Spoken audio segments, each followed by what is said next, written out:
Bismillah, Assalamualaikum warahmatullahi wabarakatuh. Waalaikumsalam warahmatullahi wabarakatuh. Alhamdulillah, salatu wassalamu ala rasulillah Sayyidina Maulana Muhammad ibn Abdillah wa ala alihi wa sahbihi wa mawalah wa la hawla wa la quwata illa billah. Alhamdulillah, yang saya hormati sahibul majlis, khadimul majlis Baitul Ahmad, ya Ustadz Muhammad Wal Kadri. Kif halukum, apa kabar ya Ustadi, guru kita semua.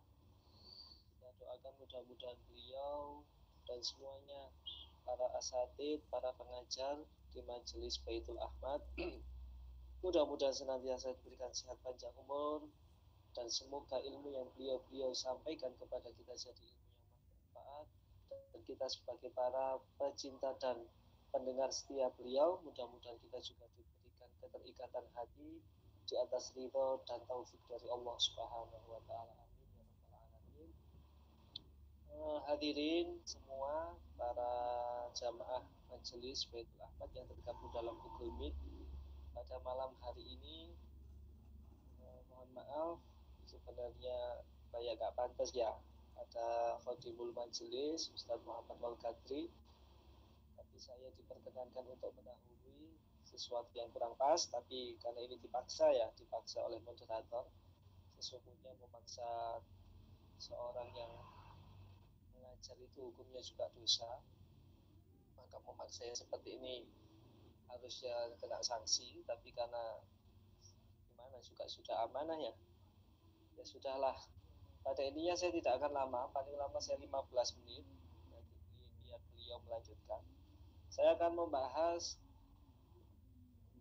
hal-hal yang sekarang ini lagi perlu lah untuk kita perbaiki, untuk kita sama-sama belajar. Di antaranya yang pertama adalah mengenai sanad keilmuan.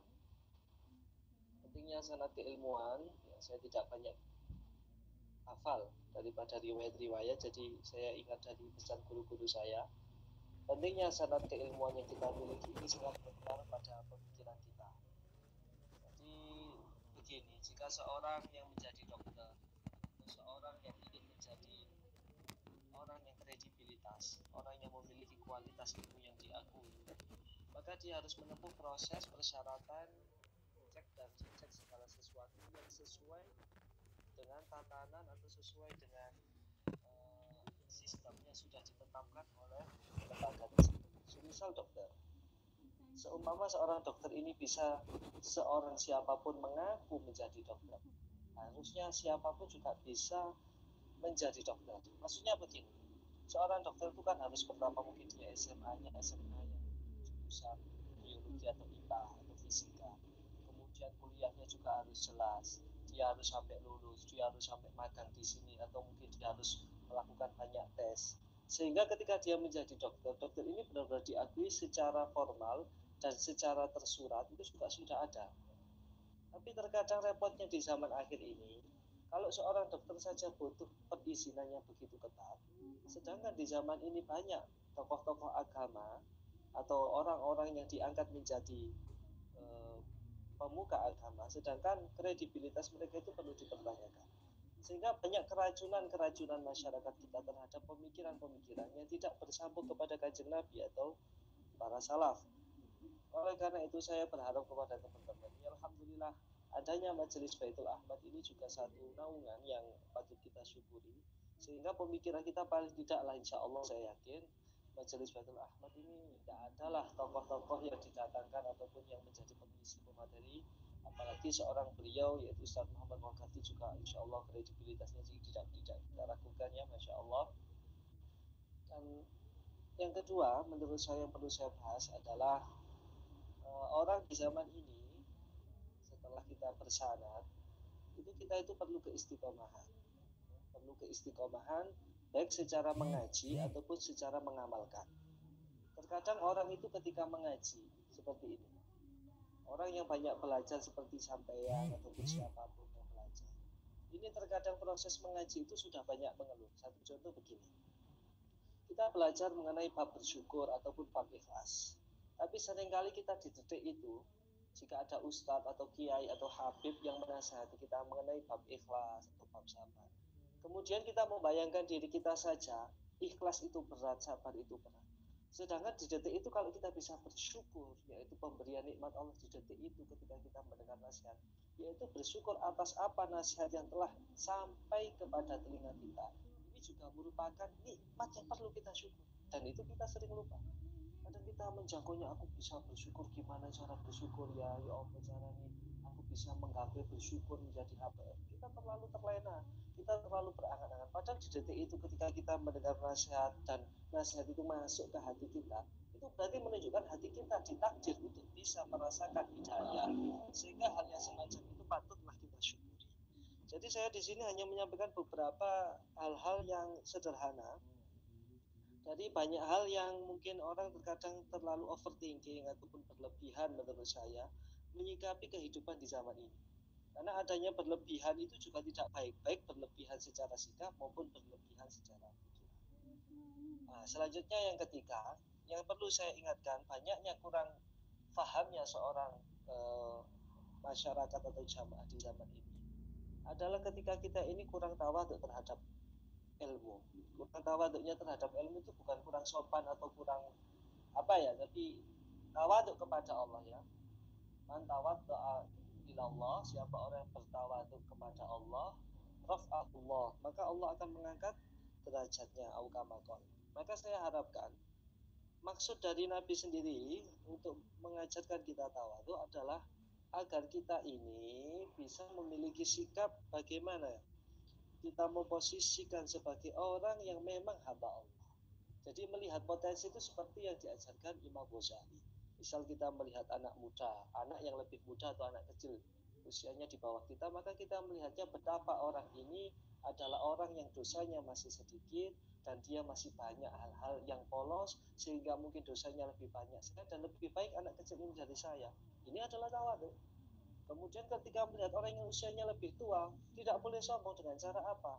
Imam Ghazali mengajarkan, orang yang sudah tua ini mungkin sujudnya lebih banyak dari saya, dia juga sudah lebih banyak bermanfaat bagi orang, dia juga mungkin banyak pengetahuan dari saya.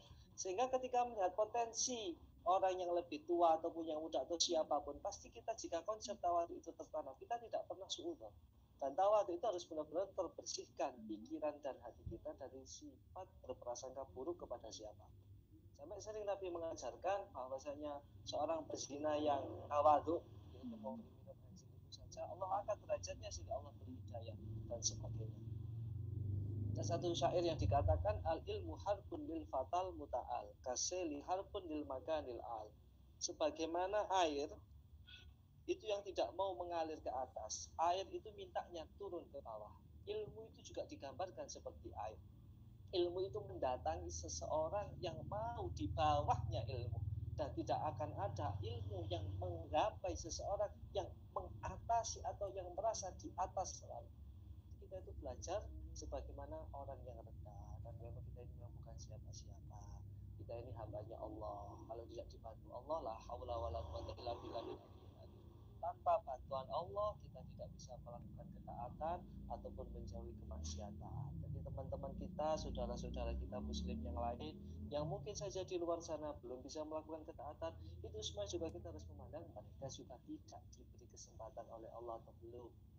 Dan juga begitu sebaliknya, mungkin kita yang hari ini seakan mengaji begini, ini juga belum tentu kalau Allah tidak mentakdirkan keistiqomahan dan taufik. Maka kita harus bersyukur, berterima kasih dan terus meminta agar dijaga kita semuanya istiqomah ila akhir usia. Nah, mungkin itu yang bisa saya sampaikan, karena saya juga kurang fit ya, mohon maaf. Jadi tidak bisa banyak yang saya sampaikan, dan mudah-mudahan bermanfaat. Pada intinya sanad keilmuan, kemudian pola pikir yang tepat, dan bersihkan hati dengan sifat tawaduk, maka insya Allah ilmu-ilmu apapun yang ada di alam semesta ini yang Allah ciptakan untuk manusia secara dengan barokah dan rahmat Allah, mudah-mudahan Allah tanamkan perlahan-lahan. Meskipun umur kita nggak cukup, insya Allah kalau kita tawaduk, kita akan bisa menikmati manisnya iman lewat ilmu, bukan manisnya iman lewat ikut-ikutan. Karena iman itu bisa dirasakan dengan ilmu. Allahu a'lam bishawab. Sallallahu alaihi wasallam Muhammadin Wa akhiru da'wana alhamdulillahirabbil alamin. Matur suwun khususnya untuk Ustaz Muhammad Mutati Afwan. Adanallahu iyyakum.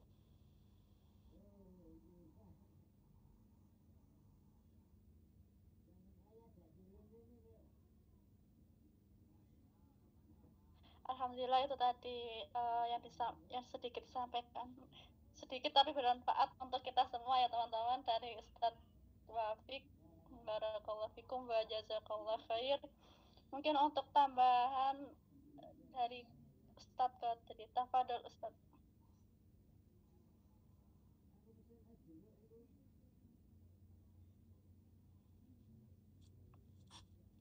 Bismillah. Assalamualaikum warahmatullahi wabarakatuh. Waalaikumsalam. Alhamdulillah, salatu wassalamu ala Rasulillah Sayyidina wa Maulana Muhammad bin Abdullah wa ala alihi wa sahbihi wa man wala. Subhanaka la ilma lana illa ma 'allamtana innaka antal alimul hakim. Rabbi shrah li sadri wa yassir li amri wahlul 'uqdatam min lisani yafqahu qawli. Amma ba'd. Jelas suara ana mungkin? Alhamdulillah jelas Ustadz. Yang sama-sama kami mengerti. Tapi ada putus-putusnya Ustadz, Pak. Ya semoga walaupun putus-putus jelas lah. Sama-sama kami hormati Gus Wafik yang alhamdulillah hadir pada malam hari ini. Sama-sama kami hormati teman-teman, ayahku, ibundaku yang hadir pada malam hari ini, orang tua yang besar tak disebut gelar, yang kecil tak disebut nama. InsyaAllah kita semua diberkahi oleh Allah, diampuni oleh Allah. Keluar dari Google Meet ini, semoga Allah hitung semuanya amal kita sebagai amal soleh, menghapuskan dosa-dosa kita, menjadikan kita sebagai kekasih-kekasihnya, insyaAllah. Amin ya rabbal alamin. Alhamdulillah, ini anak senang ya bertatap dengan Gus Wafik walaupun via online Google Meet. Sudah lama rencana ingin kajian bareng beliau, alhamdulillah Allah izinkan hari ini baru bisa. Dan ana belum saling follow sama beliau, jadi belum bisa update seputar Gus Wafik ya, apa kegiatan beliau di majelis beliau bagaimana ya. Tapi alhamdulillah insyaallah beliau ini golongan orang-orang baik, golongan orang-orang soleh, golongan daripada kekasih-kekasih Allah, insyaallah. Amin. Maka dari itu di majelis ini kalau ada beliau mengisi ya hadirlah, ramaikan. Ini kita pembukaan ya, alhamdulillah pembukaan setelah bulan Ramadan libur, baru hari ini pembukaan. Karena kita kemarin setelah hari raya Idul Fitri langsung daurah daripada menyempurnakan bacaan sholat dan gerakan sholat kita yang sesuai fikih syafi'iyah. Kita berharap doa dari Gus Wafik, semoga ya doa untuk majelis ini, majelis Baik Ahmad. Kita minta doa dari beliau, kita minta nasihat-nasihat lagi ya, karena begitu singkat rasanya, nggak sampai 15 menit malah Gus Wafik kurang 15 menit. Ana baru nyatat 2 poin, baru 2 poin ana catat. Alhamdulillah. Jadi yang lain ini untuk teman-teman semua, kami di sini selalu perhatikan guru kita di sini Al Habib Muhammad bin Syihab. Beliau ulama dari manapun datang selalu bawa buku, selalu mencatat, dan kalau bisa beliau paling depan duduknya. Itu yang kami perhatikan selalu dari beliau. Maka beliau ini selalu pesan kalau murid itu harus ada pena, harus ada buku, ya, harus ada siwak satu lagi. Pena, buku, siwak. Kalau bisa yang laki-laki tambah parfum, ya, parfum yang kecil-kecil itulah. Jadi kita contoh daripada guru-guru kita, tak pernah tinggal pena, tak pernah tinggal buku saku lah, bisa dicoret-coret untuk mana tahu ada nasihat di jalan, ya, nasihat. Kadang beliau juga minta nasihat kepada, mohon maaf ya, orang yang ngambil sampah di jalan, beliau berhenti minta nasihat beliau, ditulis sama beliau. ditulis benar. Nah, luar biasa. Tanggalnya ditulis, tempatnya ditulis, sehingga beliau kalau buka itu ingat, dulu saya pernah dinasihati oleh hamba Allah begini. Ini menandakan beliau itu tawadhu sesuai yang disampaikan oleh Gus Wafik tadi. Mungkin saya pribadi saja belum bisa meniru tawadhunya para guru-guru kita, para masyayikh, para habaib, para kiai, ya. Belum bisa. Nah, ini juga fitnah kepada mereka besarnya luar biasa, sangat besar fitnah kepada mereka. Fitnah dibilang nasab palsu lah, nasab terputus lah, ya. Fitnah yang begitu keji bagi kami, fitnah yang begitu menyakitkan, sangat menyakitkan. Bahkan ini kisah nyata di sini, asli kisah nyata. Beliau suami istri, ya, ada sepasang suami istri lah di sini. Satu alumni Sidogiri, istrinya. Suaminya yang satu lagi pernah berguru secara tak langsung kepada muridnya Syekh Muhammad Yasin Al-Fadani. Beliau muhibbin banget nih kepada habaib, sangat cinta kepada para habaib, khususnya Habib Muhammad. Hadir terus kajian, hadir terus majelis, daurah juga hadir, ya, daurah ilmiah selalu hadir. Tapi semenjak kebelakangan 2 tahun pas covid kemarin kan berubah, dilihatnya postingan siapa lah, statusnya pun berubah. Beliau udah umur lanjut, ya, Anda tak sebut nama, tapi ini pembelajaran bagi saya pribadi, karena saya hadir ketika menjelang sakratul mautnya hamba Allah yang satu ini, ya. Dan beliau juga guru Ana tak sempat belajar ke beliau, hampir belajar. Postingannya membenci para habaib terus, ya, membenci statement-statementnya, ya, sebagaimana yang sekarang lah, kita tak sebut nama, ya, jaga marwah majelis kita, ya, seperti yang sekarang ini. Apa yang nampak beliau posting, sehingga dilihatlah postingannya oleh Habib Muhammad, saling save beliau kan di grup WhatsApp. Tentu sakit dibilang nasab palsu. Kalian saja saya bilang nasab palsu pasti sakit. Kamu bukan ayah, kamu bukan anak kandung dari ayahmu, bukan anak kandung dari ibumu, pasti sakit sekali, ya kan? Atau Bukit anak pungut, Anda bilang begitu. Atau Bu Novianti anak pungut, anak didapat di jalanan, sakit banget. Itulah istilahnya secara kasarnya begitulah, ya, karena nasab terputus katanya, kan begitu, bahasa kasarnya begitu. Jadi, nah, akhirnya ketika masuk rumah sakit lah ini orang, istrinya minta maaf terus sampai dikejar Habib Muhammad. Beliau memaafkan, pasti memaafkan. Dan suami istri ini selalu diskusi, udahlah berhentilah, kata istrinya.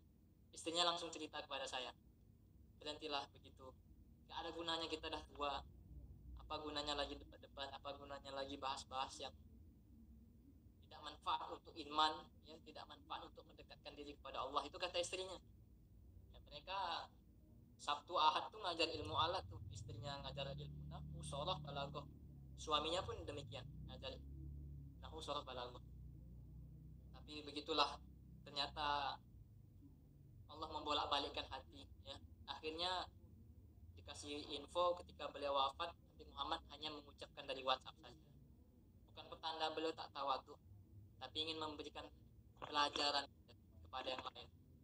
Dan di sini barangkali ada yang tak sependapat dengan kami, nggak masalah, tidak masalah, itu urusanmu, ya, itu dapat, ya, silahkan saja. Hanya saja saya pribadi ingin menjadi garda terdepan membela mereka, ya. Bukan karena taklid buta kepada mereka, bukan, karena saya sadar, saya belajar mengambil daripada sanad-sanad dari mereka, belajar buku-buku fikih dari mereka, belajar kitab-kitab akidah dari mereka.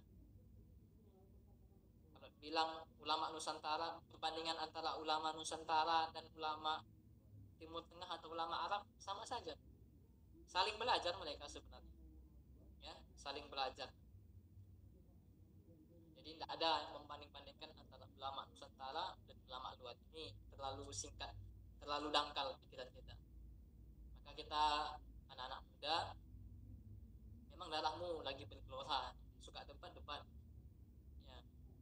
Tapi kalau ingin diskusi, anak lebih suka dengan bahasa diskusi daripada bahasa debat ya.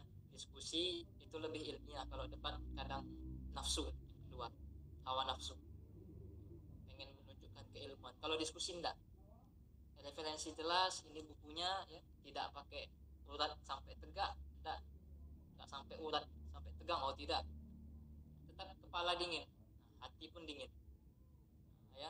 Kalau di majelis ini kita sarankan nggak usah debat lah, kita ini berusaha menghindari fitnah ya, menghindari fitnah. Dakwah kita ini berusaha menghindarkan fitnah. Tapi kalau ada yang mungkar di depan kita ya jangan dibiarkan ya. Rasa kita mungkar ya cegahlah, sebisa kita dengan apa, cegah dengan tangan, kalau tak bisa dengan tangan, lisan, kalau tak bisa dengan itu ya dengan doa, dzalika ad'aful iman. Tapi itulah selemah-lemahnya iman. Dan hari ini karena kita tematik bebas, kita bahas tadi Gus Wafik seputar sanad dan tawadhu ya, kurang begitu. Karena menambahkan kita berusaha menerima ketetapan Allah dan berusaha menerima daripada ketetapan Allah dan belajar untuk ikhlas. Nah, belajar untuk ikhlas. Satu riwayat anak ambil daripada anak dengar daripada guru-guru kita di dalam Sahih Bukhari.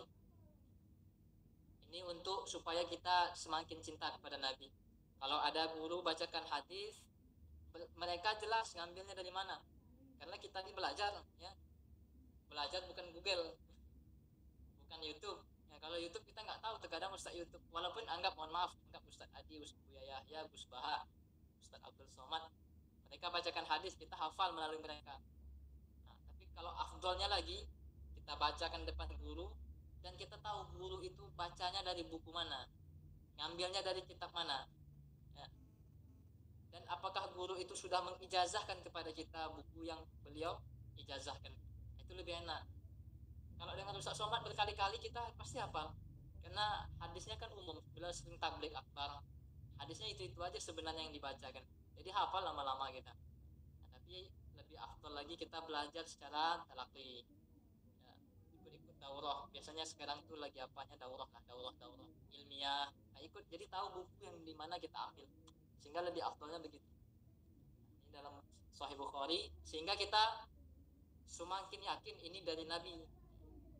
Cuma lisan ini aja, barangkali lisan penyampai banyak dosa ya, lisan al-fakir banyak salah, hatinya masih buruk, masih jelek, sehingga orang menganggap itu hanya bahasa-bahasa buku, bahasa-bahasa yang gak terlalu penting, bahasa-bahasa yang gak ada manfaatnya ya.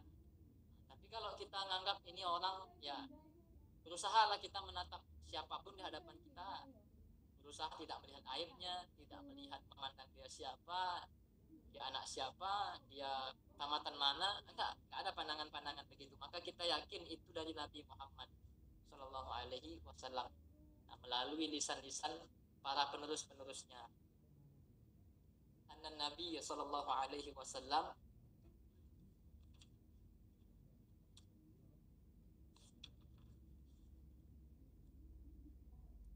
la yu'minu ahadukum hatta akuna ahabba ilaih min waladihi wan nasi ajma'in.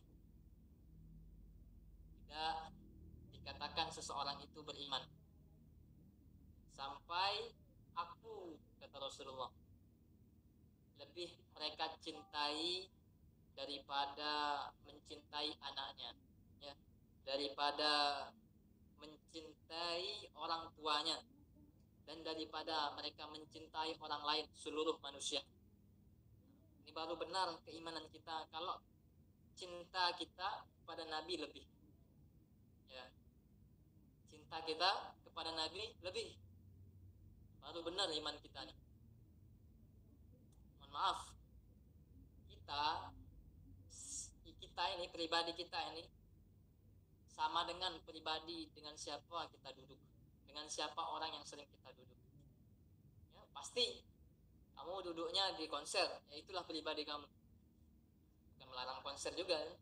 Kalau konsernya konser amal, konser Palestina, ya ambillah. Kalau dudukmu di tongkrongan, yang tongkrongan itu gibah, ya itulah pribadimu.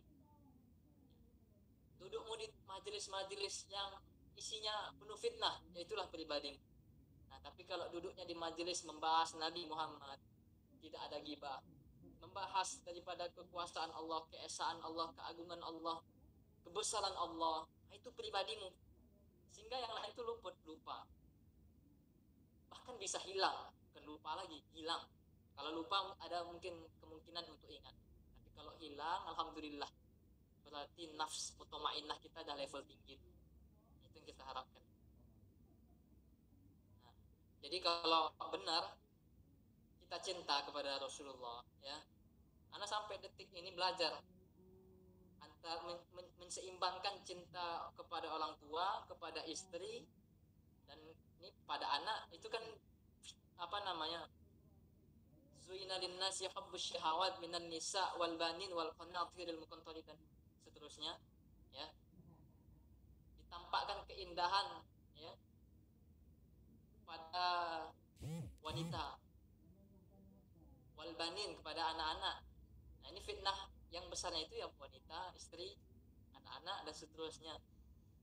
Maka kita sering gagal di sini, ya, sering gagal menseimbangkan cinta kepada orang tua, cinta kepada istri, atau cinta kepada pasangan melebihi harusnya cinta kita kepada Rasulullah. Harusnya lebih cinta kepada Rasulullah. Nah, ini anak sedang belajar itu, ya, sedang belajar.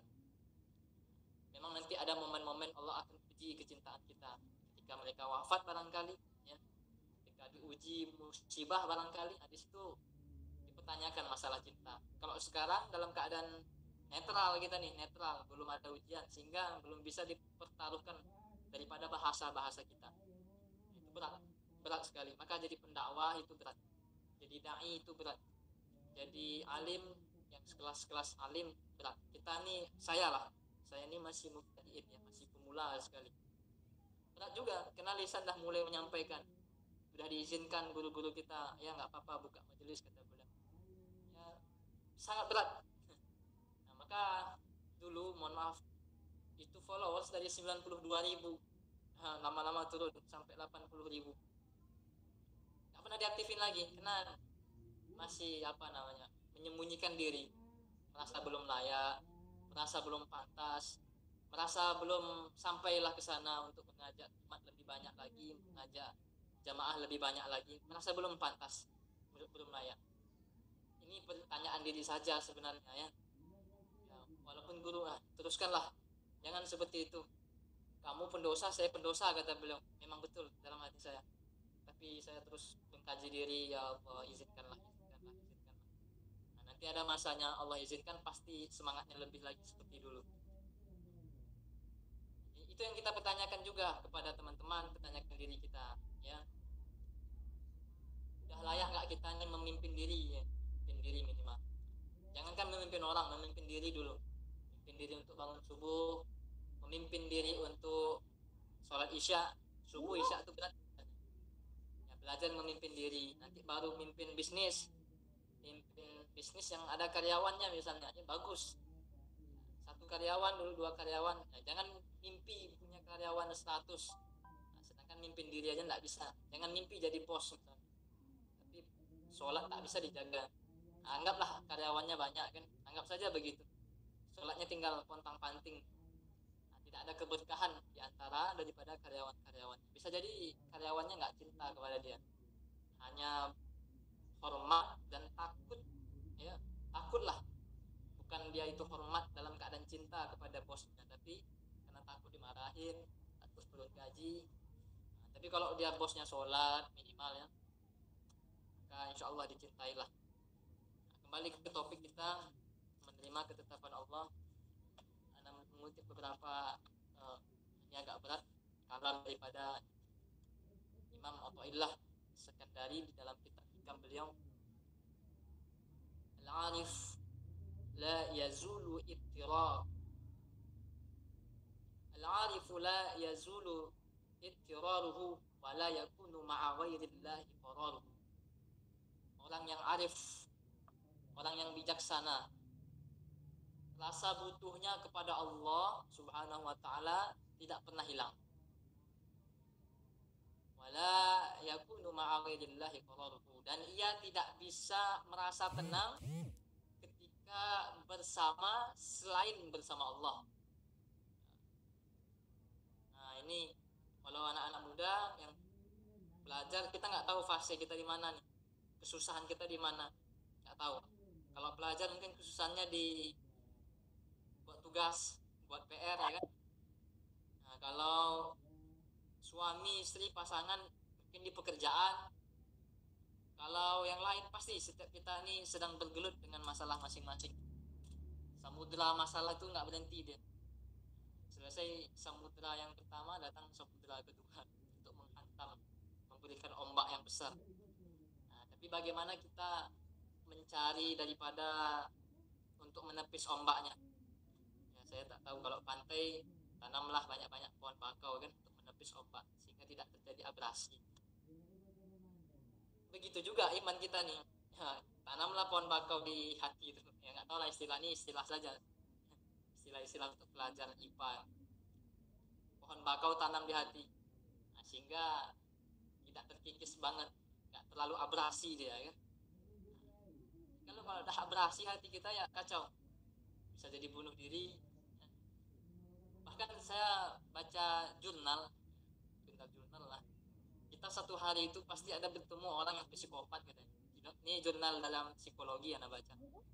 Satu hari kita ada bertemu orang yang psikopat. Maksud psikopat nih, dia kalau marah tuh pengen bawaannya numbuk orang atau membunuh ya. Itu psikopat. Bawaannya tuh kalau biasanya yang muda, yang banyak diam tuh lebih emosian orangnya. Mohon maaf ya, ini bukan fitnah. Tapi ini Anda baca jurnal aja. Banyak diam ya, terkadang banyak diamnya dia karena menjaga hati, nggak semuanya ya, menjaga hati supaya nggak menyakiti orang, supaya nggak gibah ya. Nggak bisa pula mengklaim ini psikopat tak ya. Atau terkadang dia pengen menjaga emosinya, kalau udah ngomong emosi dia, maka dia banyak diam. Maka dikatakan di situ satu hari pasti kita bertemu orang psikopat. Nah, jadi memang lisannya harus dijaga. Karena ada satu santri saya nggak datang waktu itu, memang di sekolah ceritalah guru-guru pas saya datang itu, fulan berkelahi Ustaz, nampaknya diam-diam kalem, sampai memang dijuluki anak baik dia, tapi mungkin entah apa masalahnya saya tak tahu dan saya tak mau tahu. Berubah dia, diambilnya kayu, memang nekat kayak membunuh kawannya itulah. Akhirnya yang lain guru-guru bilang apa, memang psikopatnya anak ini bahaya gitu. Memang baik nampaknya, tapi sekali kamu bahaya sekali, sampai hilang kesadaran. Bahkan guru yang melalaikan pun didorongnya, kata dia, kata guru-guru. Nah, jangan sampai begitu ya, jangan sampai begitu. Usahakan cepat menyebut Allah, astagfirullah atau salawat, sallallahu alaihi wasallam. Ada kesumpukan di hati, ingat Allah, ya Allah. Merasa sepi, hati mengajak untuk pacaran misalnya, mengajak untuk berzina, supaya nggak sepi, ada kawan ngechat WA kayak kuburan ya, saking sepinya kayak kuburan WA-nya, kata dia. Sebenarnya bagus WA kayak kuburan tuh, nggak ada yang apa, potensi untuk orang minjam duit tuh nggak ada lah, karena sedikit kawannya kan. Kalaupun ada enak nolaknya, datang-datang kan langsung minjam kan bisa nolak gampang ya kan. Banyak manfaatnya kalau menjauhi diri daripada manusia, banyak sekali. Tapi kalau ingin buat baik, tampakkanlah selagi bisa menjaga hati ya. Jadi sedikit-dikit Allah, jangan sedikit Allahnya. Nah, berkali-kali Anda bilang sedikit-dikit Allah, jangan sedikit Allah. Nah, ya, IG kayak kuburan, di IG sok seleb, nggak apa-apa. Berbuah hira. Nah, kita balik lagi ke sini, teman-teman, ayah anda, ibundaku yang kucintaikan Allah Subhanahu wa taala. Jangan sampai kamu, mohon maaf, jadi memang ada ngambil daripada kalam guru kita, orang yang mencari perhatian orang lain, anggap saja pacaran sudah, memang kekosongan hatinya sangat jelas di situ, hampa, ya sangat hampa. Padahal dia bisa mencari kecintaan atau perhatian di majelis-majelis kebaikan. Di majelis ini, berapa banyak yang hadir majelis ini saya yakin pasti untuk menghilangkan suntuk, menghilangkan supaya nggak ngecek lawan jenis, pasti banyak yang begitu niatnya di sini. Nah, daripada saya ngecek dia, mending aku ikut majelis Ben Ahmad lah, ya kan begitu. Daripada aku posting yang enggak, mending aku masuk di majelis Baitul Ahmad atau di majelis Gus Wafik. Nah ini bagus. Anda juga begitu dulu, ya kan? Wah, daripada di rumah nggak jelas, saya bilang, ngafal nggak ada setoran, nggak nyetor ke guru, nggak afdal nih, saya bilang. Saya pergi daurah sana, pagi sampai sore sekolah, malam sampai pagi lagi saya di pondok guru saya dekat rumah. Nah, itu dari SD sampai SMA. Kuliah pun begitu, kuliah sambil di kuliah, pulang kuliah, belajar ngajar. Usaha lain juga ada, nanti kita dituduh ngamplop aja kerja kita ya. Mohon maaf lah yang nuduh ya, sakit juga sebenarnya. Ustadz dibilang apa, amplop itu bahaya. Tak semua ustadz begitu. Kemudian apa kata Imam Athaillah? Anda langsung aja lah baca ini. Allah menyinari hal-hal yang lahir di dunia dengan cahayanya. Jadi matahari itu ada maknanya dua di sini. Ada matahari yang maknanya menyinari dunia, ada matahari yang maknanya menyinari hati. Matahari menyinari dunia manfaatnya semua. Kalau tak ada matahari ini, banyaklah yang kehilangan, vitamin D tak ada, ya, mungkin tulang orang tak kuat, kain tak kering, ya cuman modal angin pun tak ada kalau tak ada matahari. Tak tahulah saya anak IPA lah, itu anak-anak belajar di IPA lah yang bisa lebih menjelaskan. Saking banyaknya manfaat matahari ini, ya itu matahari dunia. Begitupun dengan matahari yang menyinari hati. Apa dia? Iman. Apa dia? Taqwa. Nah itulah matahari yang menyinari hati. Kemudian apa kata Imam Athaillah? Cahaya lahir, maksudnya cahaya yang di bumi akan tenggelam. Ketika malam dia tenggelam, pagi dia mulai terbit, malam tenggelam. Nah, tetapi matahari yang menyinari hati tidak akan tenggelam. Insyaallah. Matahari yang menyinari hati tidak akan tenggelam. Lalu bagaimana dengan hadis yang mengatakan iman itu naik turun, Pak? Yazid wa yanqus. Kadang naik, kadang turun. Naik karena takwa, turun karena maksiat. Memang benar. Tapi kalau kita sudah sampai daripada level-levelnya para wali, para kekasih Allah, nafsu mutmainnah, ya, memang mereka dijaga sekali oleh Allah. Dan kita harus tahu, dan bukan merasa pula kita wali atau kekasih Allah. Tak bisa kita merasa begitu, kacau nanti. Kita bersyukur. Apa syukur kita? Misal di atas motor, bawa motor, ada, mohon maaf, orang ganteng atau cantik. Ketika pengen ngelihat dia, masuk pasir mata kita, itu syukur. Ya. Anak kalau begitu, alhamdulillah, makasih Allah. Masuk pasir tiba-tiba ke mata kita. Berarti Allah jaga kita. Syukur. Berarti rezeki kita sangat besar sekali. Itu bukti cinta banget Allah sama kita. Banyak momen-momen yang terkadang yang Allah tuh buat kita tuh tersenyum.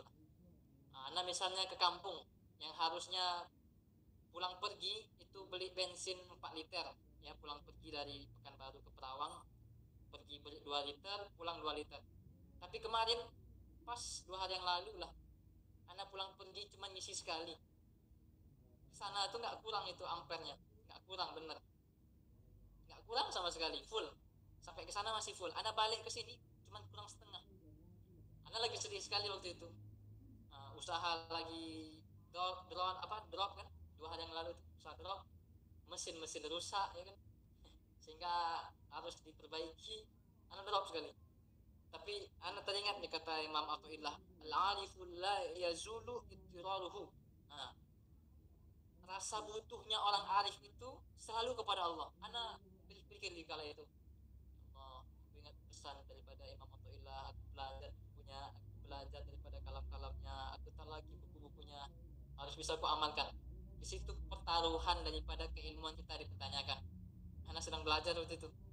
Anak berseteru dia dalam hati, ya Allah, bahagiakanlah selalu hati ini ketika bersamamu. Anak ngomong begitu, ya, sambil merenunglah di depan mesin. Nah, alhamdulillah, ternyata ada hadiah yang Allah buat tersenyum, dan itu sangat sederhana sekali. Ya sederhana, tapi kita bisa tertawa sambil berjalan. Tertawa tapi air mata menangis atas kekuasaan Allah, membuat hambanya senang dengan hal yang bagi kita sepele tapi itu berharga bagi kita. Nah ya, ini mau menangis lagi nih, karena sangat baik sekali Allah kepada hambanya. Nah begitu juga kalau hati sudah tumbuh daripada mataharinya Allah, maka Allah jaga dari segala dosa.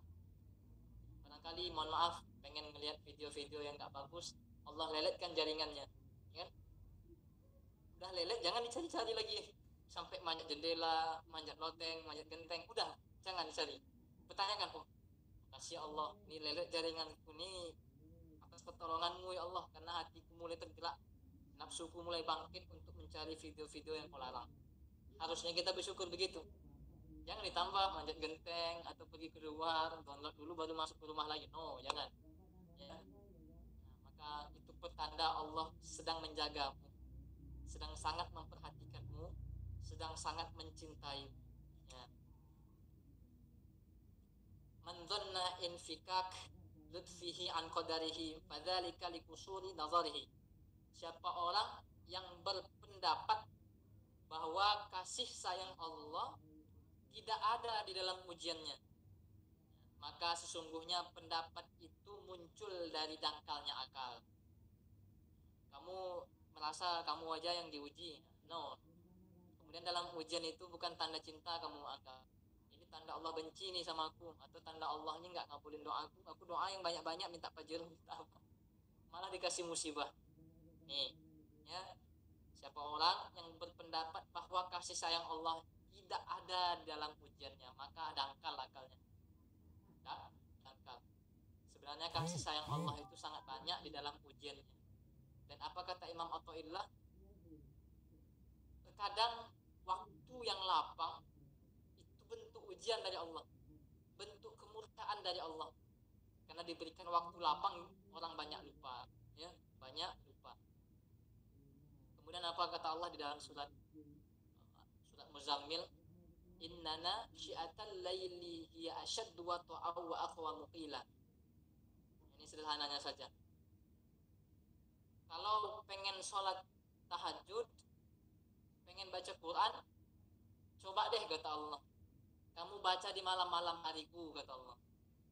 Itu malam pasti kamu khusyuk, pasti kamu afdal, ya, pasti kamu menikmati daripada amalan-amalanmu kata Allah.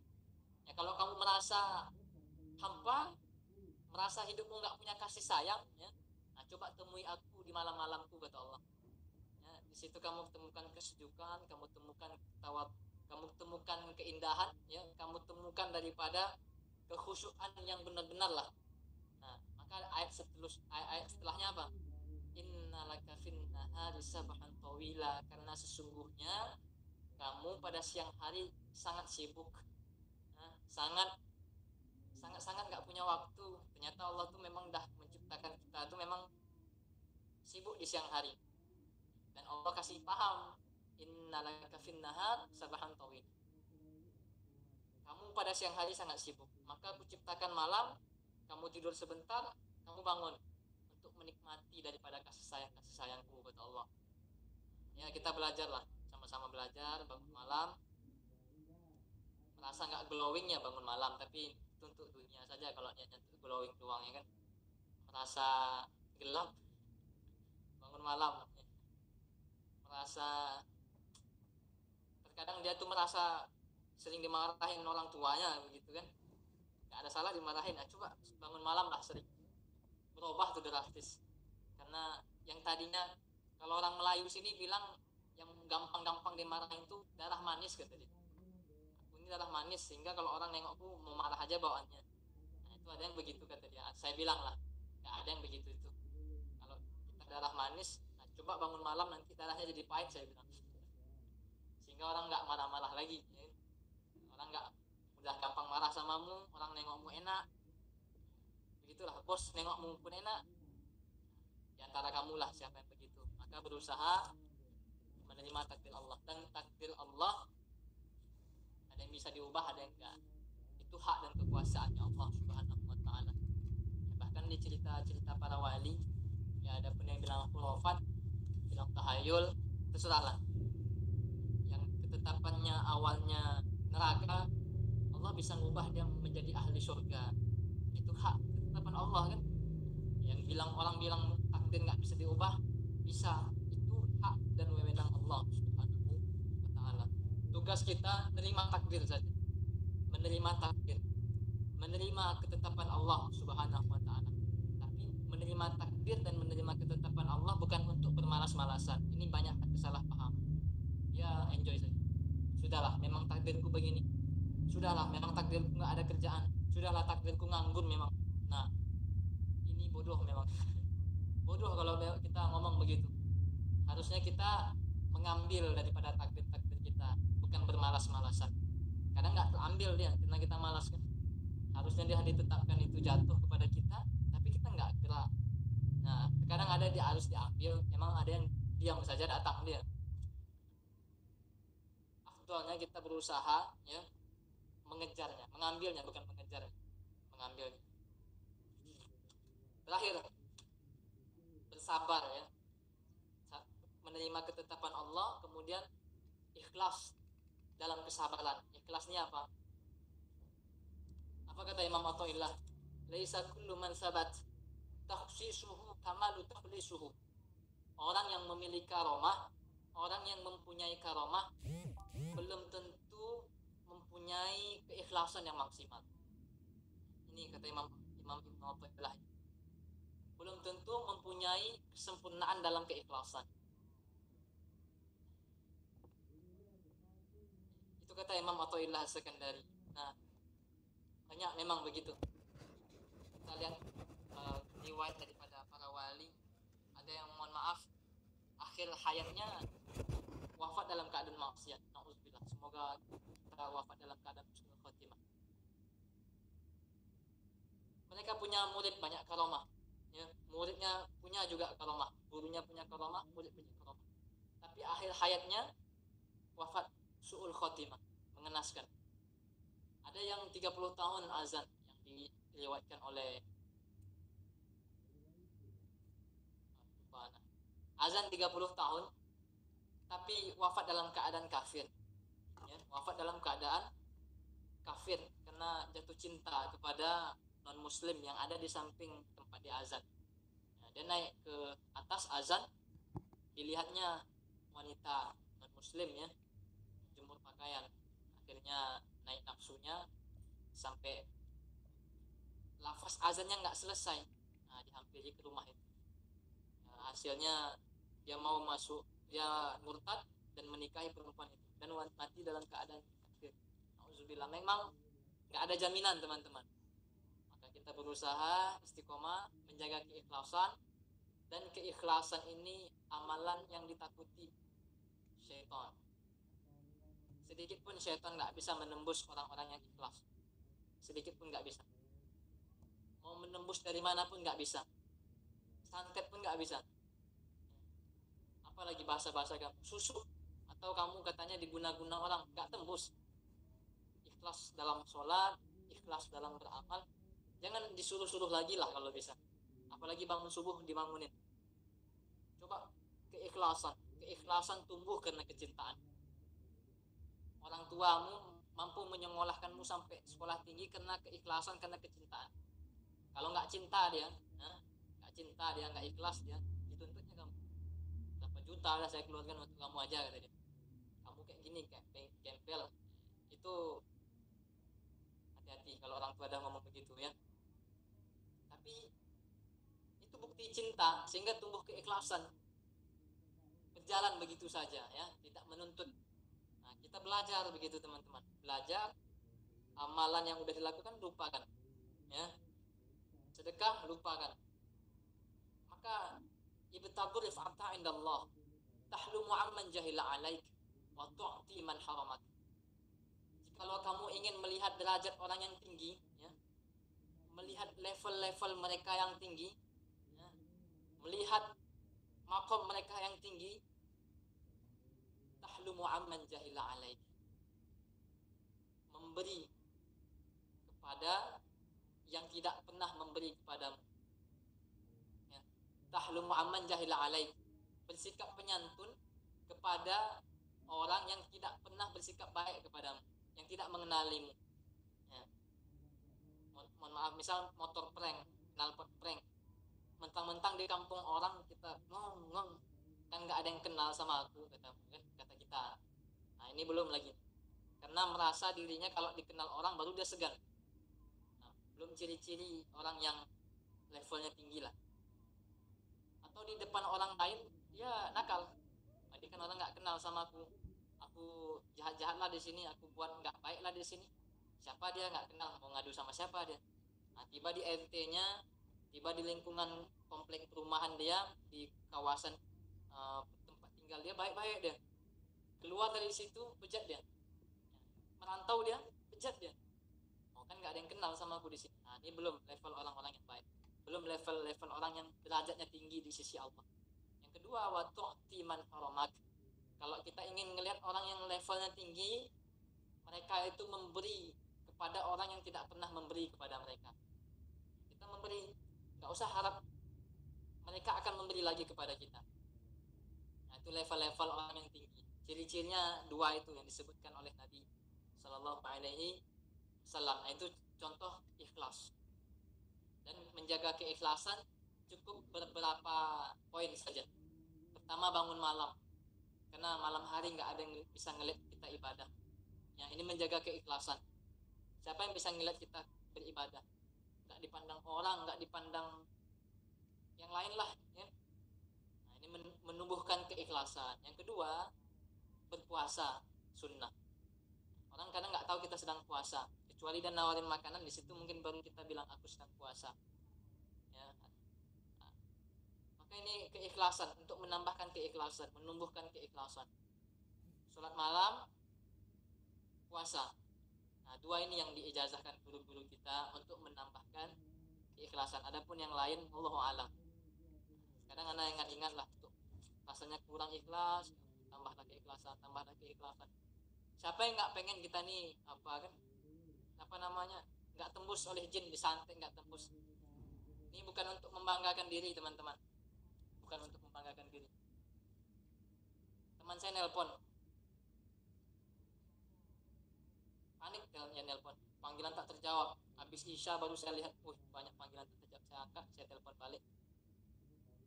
Ustaz Qadri kata dia, ini ada yang mau guna-guna kamu, kayaknya santet kamu. Dia lagi ngambil uang di ATM, terus ngeliat orang di sebelah ATM tuh nelpon sambil bisik-bisik, nyebut nama ana kata dia. Karena tak tahu orang tuh kenal dari mana kan. Kita nggak tahu memang dunia ini bagaimana, hasad orang tuh bagaimana, kita nggak tahu. Kata beliau sambil nelpon, dia kejang-kejang nih sambil panik, menghela nafas. Kamu tadi disantet orang kayaknya gitu. Cuman saya dengar sedikit-sedikit nggak bisa ditembus, nggak bisa disantet, kayaknya amalannya entah apalah kata orang. Jadi saya sampaikan ke kamu supaya kamu hati-hati, coba tambah amalan gitu. Karena semenjak itu anak berusaha lagi tambahkan keikhlasanku ya Allah, dalam beribadah, dalam dakwah, dalam hal apapun, dalam hal dunia maupun apalagi akhirat. Nah berusaha tambahkan keikhlasan. Ini yang dekat-dekatnya aja. Adapun yang lain-lain itu pasti banyak, lebih besar manfaat keikhlasan daripada mereka ya kan. Manfaat keikhlasan daripada mereka. Guru kita itu Habib Muhammad, beliau kalau mau ngapakan orang kesurupan lah, keluar dari mobil keluar jin. Asli, saya dibilang oleh Habib Iwan, teman beliau, ketika beliau melihat langsung ya. Keluar dari mobil dah keluar jin. Nah, ketika mau meruqyah orang. Nah, kita bagaimana? Baca ayat panjang-panjang tak selesai-selesai. Nah, maka tambah lagi keikhlasan dalam hal apapun, belajar, ngaji, hal apapun. Barakallahu fikum, ini kepanjangan, mohon maaf karena pembukaan karena masih semangatnya, masih segar, masih apalah, masih yang lainnya lah. Insyaallah kita mintakan nasihat kembali nanti kepada Gus Wafik khusus kita ya. Nah, kembalikan kepada Bupit. Masya Allah, lumayan panjang ya Pak ya. Semoga Ustadz tidak memotong waktunya Ustadz Wafik ya, Ustadz.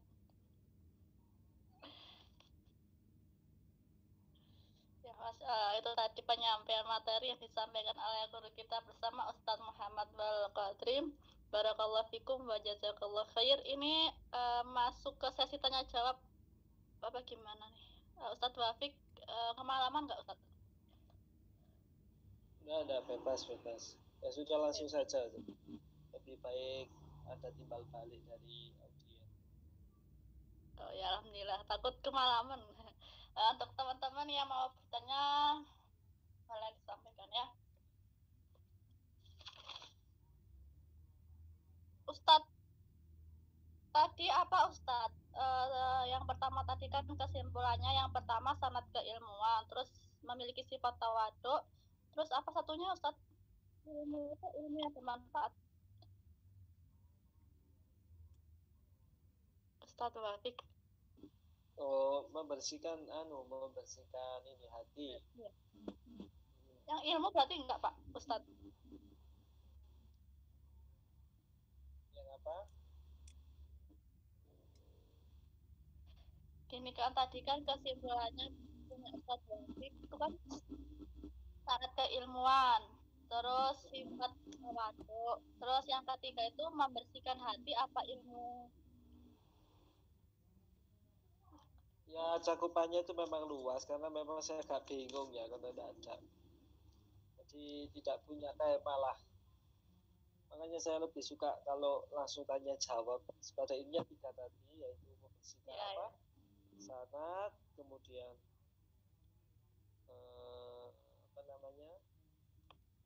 sampai lupa. Pembersihan hati, kemudian sama istiqomahan. Saya habis sakit ini loh, jadi badan agak lesu. Afwan Ustadz Muhammad Walkadri. Ustadz Muhammad Walkadri ini dari mana? Beliau jenengan dari mana Ustadz? Asli mana?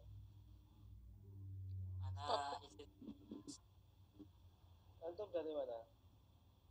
Orang tua itu dari Nusa Tenggara Barat. Oh, NTB. Kalau ibu ana dari Sumatera. Masya Allah. Masya Allah. Sumatera mana Ustaz? Barat, kalau ibu anak sekarang posisinya di Riau. Dekatlah sama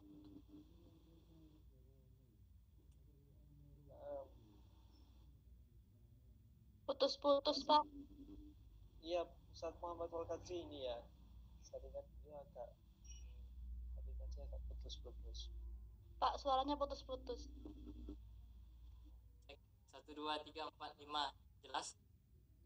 Insya Allah. Pak ngomong Pak. Dari NTB dan Sumatera Barat, Gus Wafik. Kalau sekarang posisi Ana di Riau, Pekanbaru. Riau.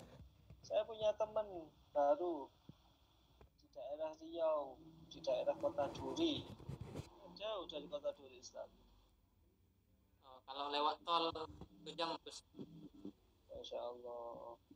Di Kota Duri itu ada namanya Habib siapa ya, kok lupa saya.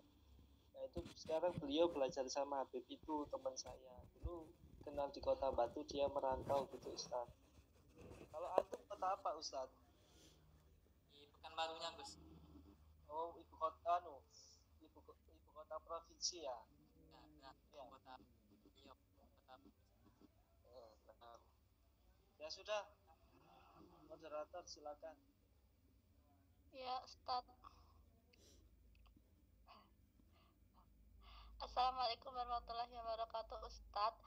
apabila sedang berpuasa sunnah terus ada yang menawarkan makan, lebih utama yang mana, lanjut puasa atau menerima tawaran tersebut?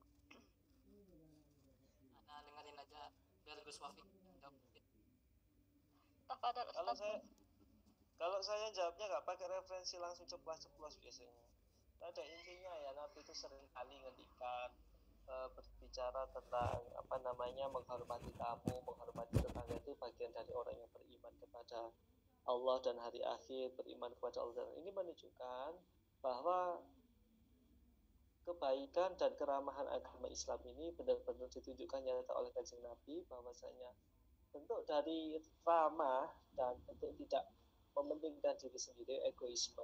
Nabi itu sering sekali mencontohkan sampai menyebut beriman kepada Allah dan hari akhir demi untuk memuliakan tamu atau tetangga, termasuk untuk menghormati makanan atau sambut makan. Ini sudah ada contoh, bahkan ulama sampai berpendapat diutamakan untuk memberikan kesempatan orang yang memberi makan kita untuk kita batalkan puasanya, sehingga dengan menyenangkan hati orang itu diharapkan ada pahala yang lebih.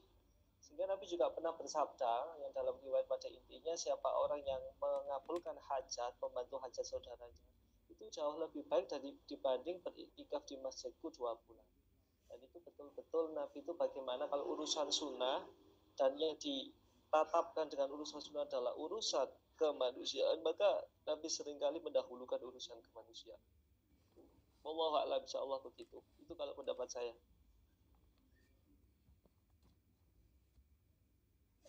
Udah paham, Ukti?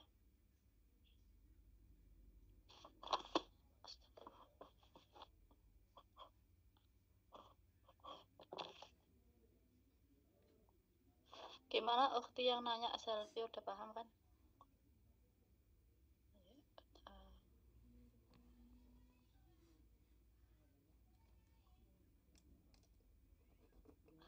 Tadi apa Assalamualaikum warahmatullahi wabarakatuh. Ustadz, tadi apa ya Ustadz, yang zaman sekarang kurang tawaduk kepada ilmu, maksudnya adalah orang yang apa tadi Ustadz?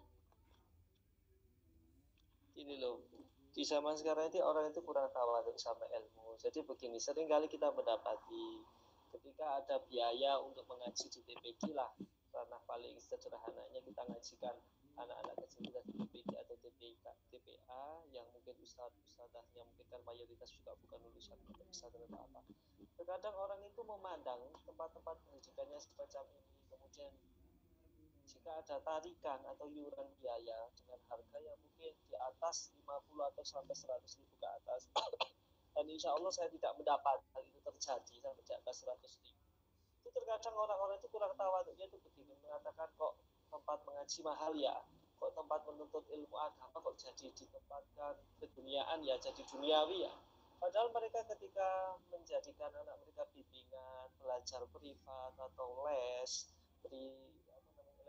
privat gitu, mereka dengan harga jutaan hanya untuk menghasilkan hasil ujian akhir sekolah yang baik atau yang diharapkan, mereka itu saja mau mengeluarkan banyak biaya besar tanpa memikir itu urusan dunia.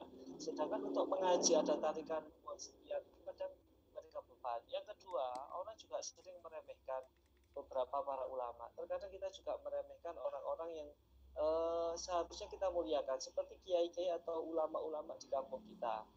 Terkadang orang melihat Mensewu, mungkin Ustaz Adi Hidayat, Ustaz Abdul Somad Hafizahumullah, dan semua para guru-guru kita, para asatid yang mungkin masyhur, yang terkenal, itu kita hormat. Habaib yang terkenal kita hormat. Terkadang dengan habaib atau kiai atau ustaz di kampung kita yang mungkin ngajarnya alif fakta, yang mungkin hanya menjadi imam tahlil, yang mungkin hanya menasihati masyarakat ini dengan hal-hal sederhana, kita ini kurang bisa menerima keberadaan mereka untuk kita prioritaskan dan kita hormati. Ini menurut saya adalah kesombongan kepada ilmu, yang terkadang keberkahan ilmu yang harusnya kita dapat itu jarang kita dapatkan dikarenakan kita sering meremehkan di antara wali-walinya Allah, kekasih-kasih Allah, yang kita tidak pernah tahu satupun status mereka, keberadaan mereka.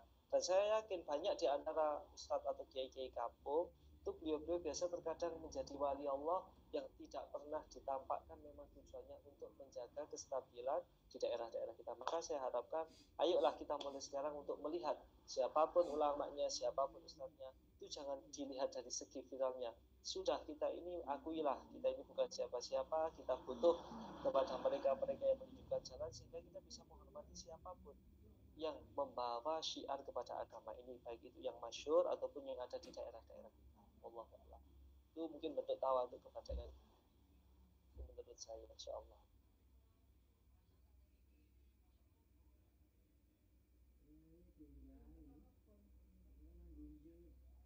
Masya Allah ya.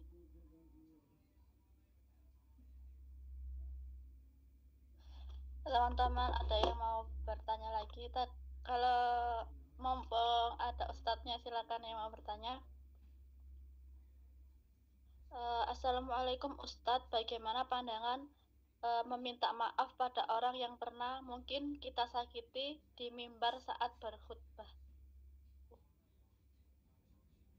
Monggo Ustadz Muhammad Wal Qadri. Aduh, malu jadinya kalau saya semua. Monggo gantian Ustadz, gantian, monggo. Lanjut Gus. Karena ini memang harus untuk nih majelis nih malam ini Gus. Anak apa aja sebenarnya menyambut antum. Apa tadi minta maaf apa? Moderator? Iya Pak. Ya Ustadz.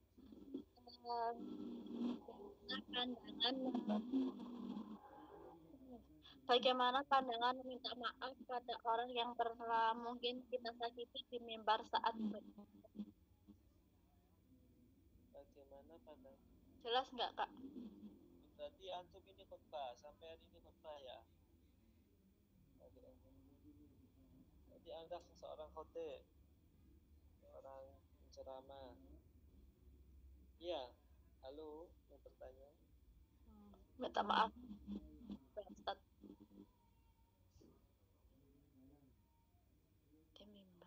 Bagaimana ya? Repot. Istighfar kepada Allah. Kemudian kalau memang pernah menyindir orang, ya sudah, Anda datangi rumahnya dan minta maaf betul.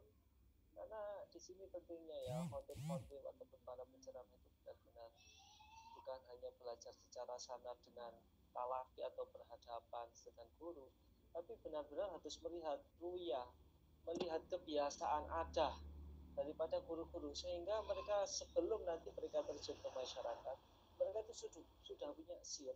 Yang sir itu bukan sesuatu yang ajaib atau sakti-saktian, bukan. Menurut saya itu adalah sesuatu yang logis, yaitu sesuatu yang memang benar-benar dirasakan secara nyata oleh seorang murid tentang ilmu yang beliau amalkan dari seorang guru yang ditatap setiap hari oleh seorang murid. Maka di sini pentingnya orang itu bertemu langsung dengan guru, bermuajahah, berhadapan-hadapan.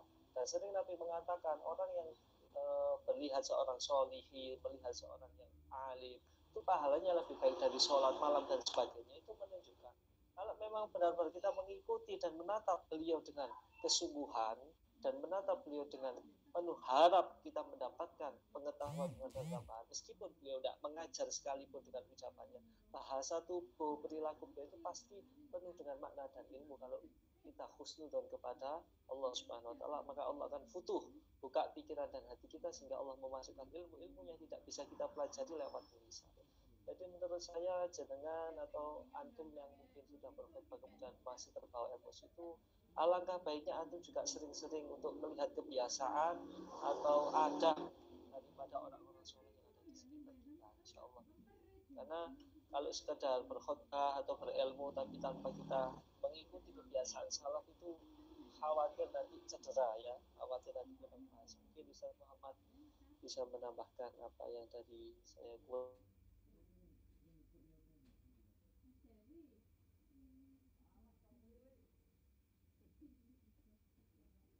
Ya Ustadz, syukur Ustadz.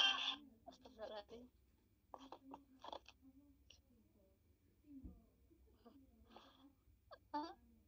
Ada pertanyaan lagi teman-teman?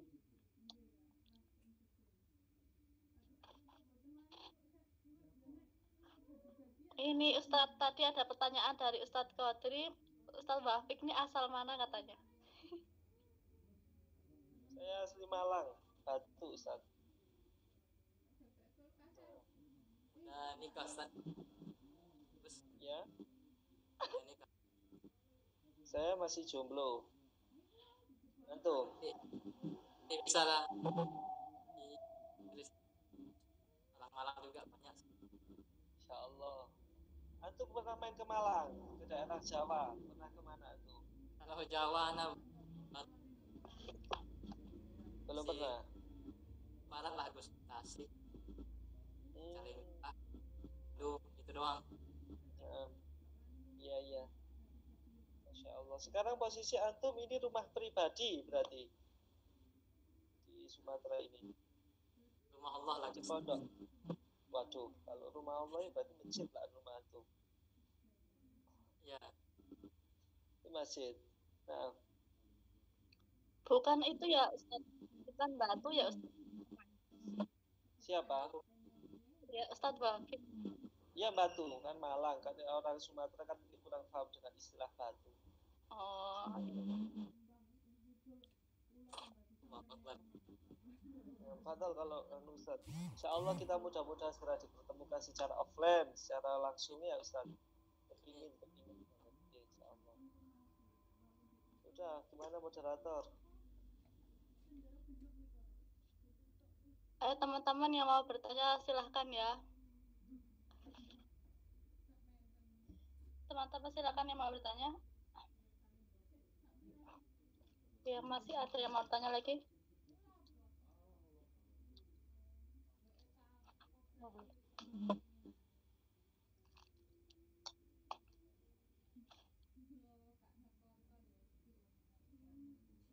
Kalau nggak ada tutup aja Bu Fit, tapi kasih nasihat dulu dari Bu Sofi. Bentar Pak. Cek.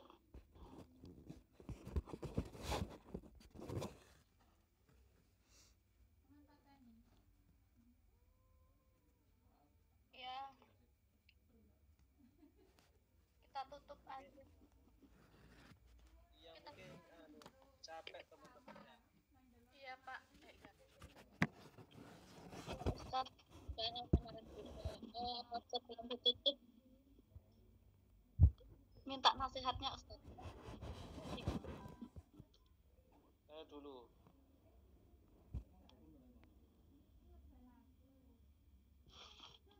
Tadi begini, wis kesimpulannya inti saja.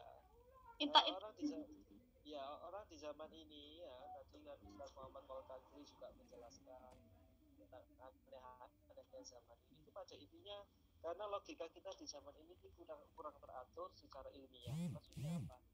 Kita ini seringkali mentaati sesuatu itu karena ikut-ikutan, bukan karena ilmu atau bukan karena pengetahuan.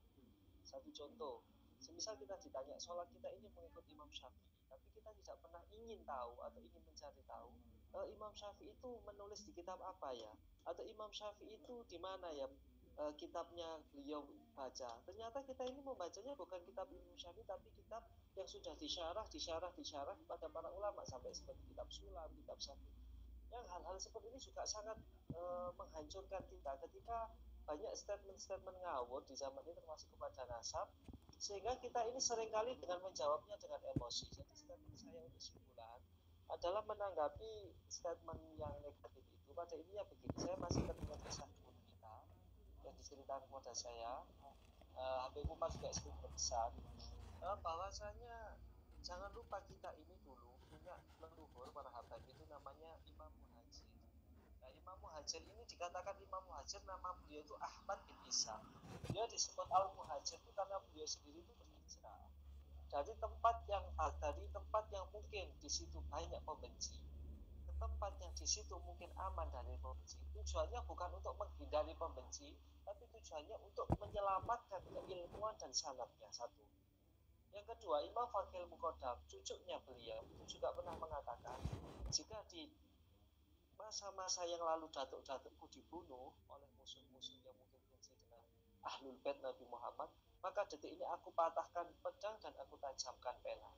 Maksudku adalah aku akan memberantas setiap kebodohan dan aku akan mengakhiri setiap permusuhan dan model semacam bagaimanapun macamnya tentang pembunuhan. Jadi beliau itu sudah capek dengan urusan caci maki, urusan debat, hal-hal seperti itu. Jadi menurut saya bagi kita pembela habaib atau pecinta muhibbin ya, saya harapkan tolong untuk membela para habaib, tolong kita juga harus dengan cerdas, dengan ilmu, sehingga bukan dengan arogansi dan emosional, sehingga seakan-akan bisa membenarkan statement mereka bahwa kita ini adalah kaum-kaum yang berdebat atau kaum-kaum yang emosian dari tanah Arab. Padahal kita ini sesungguhnya jika betul mengikuti salah para Alawiyin, para Bani Alawi ini, seharusnya kita betul-betul bisa menjaga thariqah Alawiyah ini dengan cara-cara yang beliau ajarkan, yaitu lemah lembut, santun, dan tidak pernah menggunakan perpecahan dan permusuhan. Sehingga kita biasa saja menghadapi hal seperti itu, dikarenakan dulu juga sudah ada, sekarang pun sudah ada, maka cara yang kita gunakan tetap dengan cara yang telah diajarkan guru kita, bukan dengan cara kita sendiri. Wallahu a'lam. Mudah-mudahan hati kita diselamatkan, ilmu kita diberkahi, dan semoga kita disehatkan. Insyaallah Ustaz Muhammad Al-Ghazali, mudah-mudahan beliau panjang umur sehat, dan doakan saya juga yang sama, dan mudah-mudahan kita dipertemukan insyaallah dalam kondisi yang jauh lebih baik daripada hari ini insyaallah. Sallallahu alaihi wasallam Muhammadin wa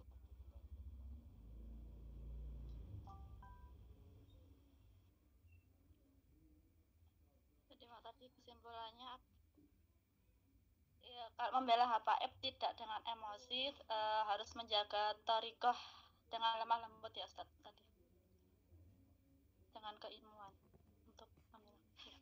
Untuk mungkin dilanjut dengan doa. Tafadhol Ustaz, doa penutup apa?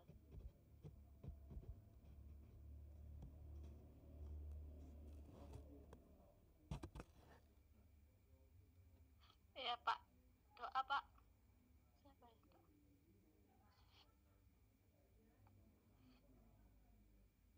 إلى حضرة النبي المصطفى محمد رسول الله صلى الله عليه وسلم وعلى آله وأصحابه وذريته وقراباته وأهل بيته أجمعين وإلى أرواح آبائنا وأمهاتنا والمسلمين والمسلمات. الفاتحة.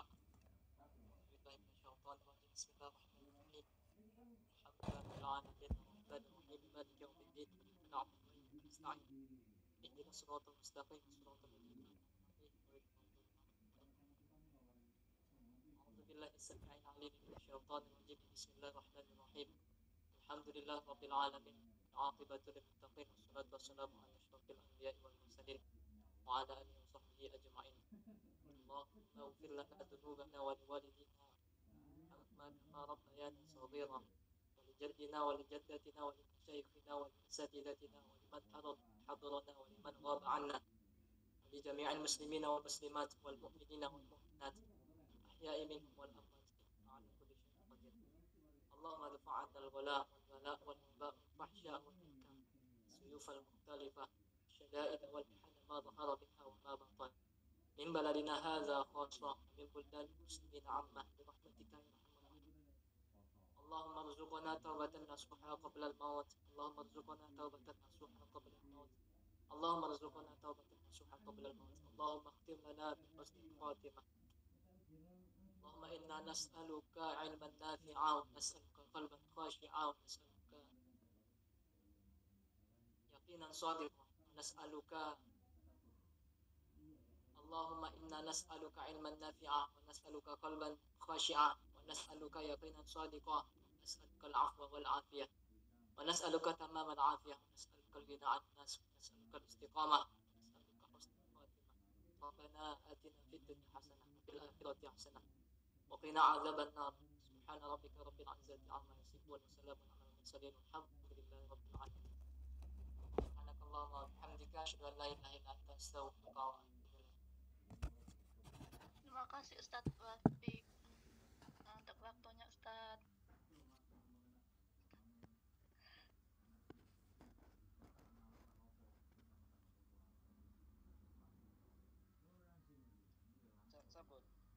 sampun oke. Oke Ustadz, alhamdulillah waktu selesai. Anak ucapkan terima kasih kepada guru kita, terutama kepada Ustadz Wafiq telah menyempatkan hadir di majelis ini. Maka sehat Ustadz. Jazakallah khair Ustaz Muhammad Al-Ghazali ya. Ila liqa, mudah-mudahan bisa bertemu kembali insyaallah Ustaz. Ya, saya akhiri dulu. Assalamualaikum warahmatullahi wabarakatuh. Waalaikumsalam.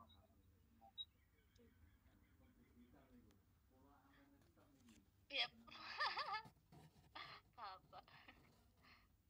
Assalamualaikum Ustaz.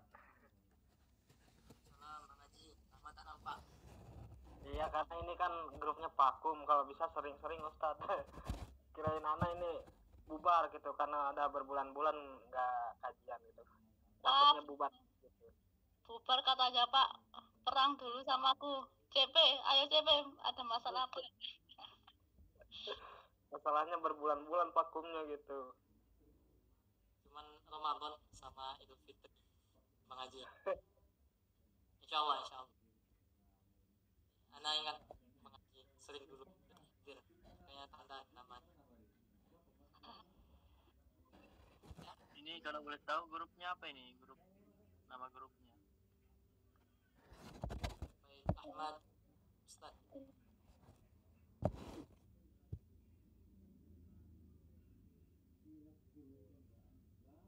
Novi. Mana ada Novi? Novita Pak.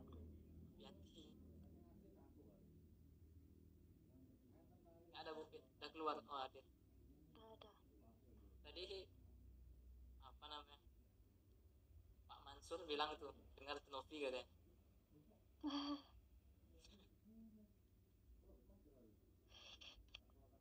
Jangan disinilah nanti ketahuan orang-orang bahaya nih. Ya Pak. Atau Pak Mansur nih apa ayah Novi?